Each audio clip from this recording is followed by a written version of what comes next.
नमस्कार। आज आम सरकारी उच्च प्राथमिक विद्यालय काशीपाणीर इको क्लब ग्रुप को लेकिन आम वेटलैंड परिदर्शन रे आसीचु।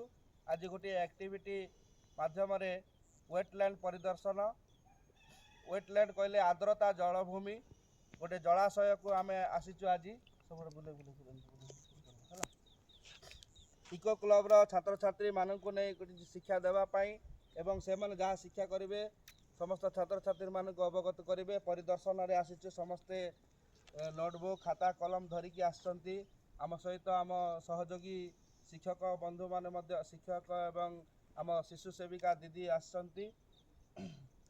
आम आज धान चाष होउथिबार देखुचु। आम जलाशय पानी किपरि व्यवहार करी जलसेचन करी खरा दिनिया चाष करुछंती ताहा आम शिक्षार्थी मानक देखावाई आम आज आसलु। तेणु बहुत सुंदर लगुच, मनोरम दृश्य लगुच, भल लगुच। पिला माने जहाँ शिखिबे तांकर निजर दैनंदिन कार्य ताहा व्यवहार करें एवं यह गोटे धंदामूलक शिक्षा उपरे आधारित। तेणु बहुत खुशी लगुच। पिला माने एबे ठारु शिखिपारे और जानीपारे। भल लगुच पिला माने समस्त को।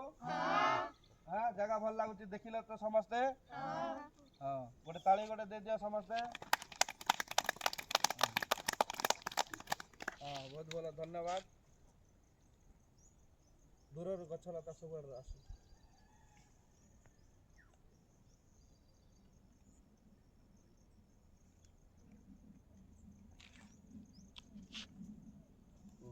टाटा गोड कर दिया समस्ते।